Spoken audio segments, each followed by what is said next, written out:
pray that I will in this year remove all impediments that I might know thee. Like Paul, and that's a prayer that I'm looking forward to preach. That I may know him. I cast aside all of my eloquence, all of my degrees, all of my training, all of my education, and all those things I consider them as dumb for the knowledge of the Lord Jesus Christ. That I may know him in the power of the resurrection and in the fellowship of his suffering. That I may know Jesus. And more importantly, according to Matthew 7:21-22, that he knows me. Amen. Because some came to him and said, Lord, we cast out demons in your name. We proclaim and did miracles in your name. And Jesus said, depart from me, ye workers of iniquity, for I have never known you. And so 2011, what I want is every member of this church to never have that sentence said over your life. That there will never be a day where Jesus will ever say, I don't know you. That in the next 12 months, having begun on the 2nd of January with this 21-day fast, and we will continue to fast, and as I proclaimed last Sunday, we will have prayer vigils and prayer seminars and prayer times. Why? Because the aim of this pastor is that every member of this church will be afforded the opportunity to remove impediments in their life and gain a more intimate walk with the Lord Jesus Christ. Are we clear on that? And so that's why I preach this way. I preach with passion. Sometimes I yell, sometimes I scream. While the some, it makes others happy. I am what I am. God is going to help me get better. But understand that with all of my limitations, my heart is clear. I want the best for you. I want you to walk in the promise of God. I want you to experience the baptism of the Holy Spirit. I want you to speak in other tongues. I want you to experience heavenly visions for the word. And Peter cited the prophet Joel on that day of Pentecost when he said, in the last days, God will pour out his Spirit. And then some folks would have visions, and other folks would dream dreams. Well, I think Pastor Lewis is a dreamer. He's like Joseph and Daniel and all of them. He's a dreamer.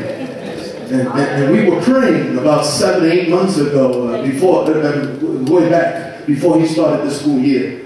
And God revealed to him through a dream that he was going into a cesspool, a place rotted with rodents and serpents and ugly things and violence. And God had forewarned him that he was sending him to a violent place. So when he reports here that several young people have murdered and killed, and he had to go through that whole thing, I don't know how it went for you, but we prayed for you. There's so much violence in the school he's in. He's sitting and I'm looking at him, and I remember when he's telling me that, I says, I'm sure God wants you there. Maybe God's trying to give you a warning, don't take that job. But he has another job for you. But I didn't dare say anything. Why? Because he has an intimate walk with the Lord. He doesn't have to depend on me. He has an intimate walk with the Lord. And now in retrospect, I see that God was preparing you so that you would not lose faith, so that you could stand up. And so when those violent hoodlums invite you to fight, you tell them, not today, maybe tomorrow.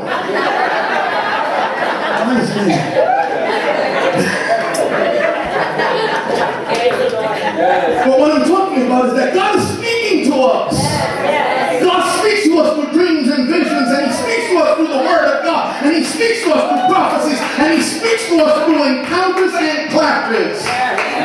Oh, you were laughing, you were yelling, and you missed the most important. He speaks to us through our conflicts with people.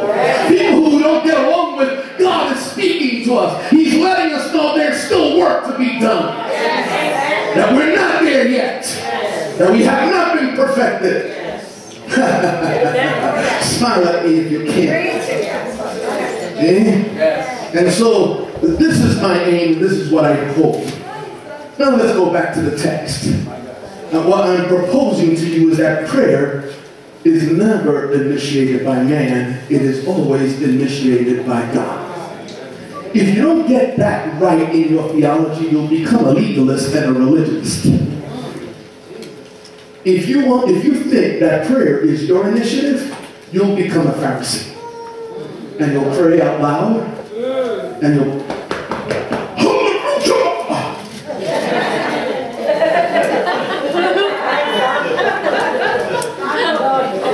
and I don't mean here, I mean down the block, where everybody can see you. If you understand this most basic and important teaching of the Word, and that is, we did not love God. He loved us first. Yes. While we were yet sinners, Christ died for us. When we were lost, He sent His Son. Yes.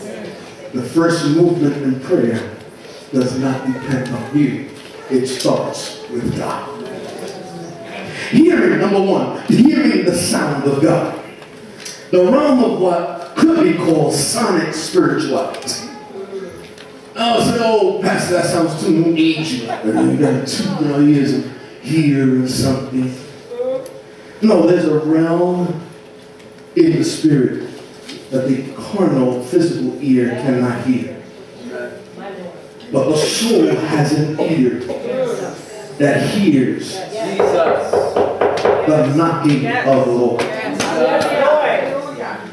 I was taken in my study to John 1, and you don't have to look for it. I'll tell you the story. John 1:43.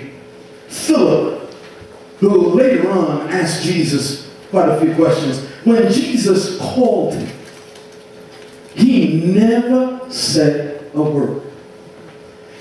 As a matter of fact, when Jesus went by him, Jesus only said 2 words.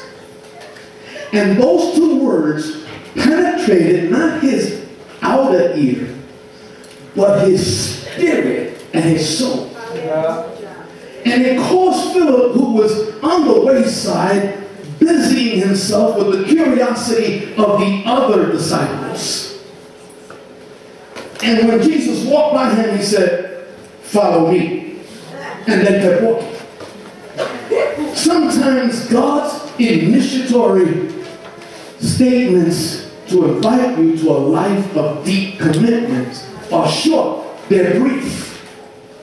They are simple words. Follow me. Immediately, Philip heard something not with his carnal ears, but with his heart and his soul. And he got up and he followed him. And all he did was follow him. And for a long time, we don't see Philip engaging Jesus because the word that God gave Philip was so rich. There were only 2 words, but they lasted, because 50,000 words from carnal men will never change your life, but 1 word from God can transform your life forever. Yes. Philip was drawn to become a disciple of Jesus solely by hearing 2 words. Jesus speaks these words, and these words are a source that the Creator uses to gain the attention of a man called Philip. Follow me, is what he said. There was a period of time in Israel when they were in such decline spiritually that there was no word from God. The prophets had ceased to speak. Eli was the high priest. Eli was a high priest, and his sons were soaked and saturated in sin. They were abusing the holy place of God. They had mixed with evil. No word from God in Israel. One woman, drunken in prayer petition, asked God for a child. God answers her, gives her a young boy. She keeps her promise and gives the child back to God. And so he is raised, this young boy named Samuel. Interestingly enough, the name Samuel means God hears.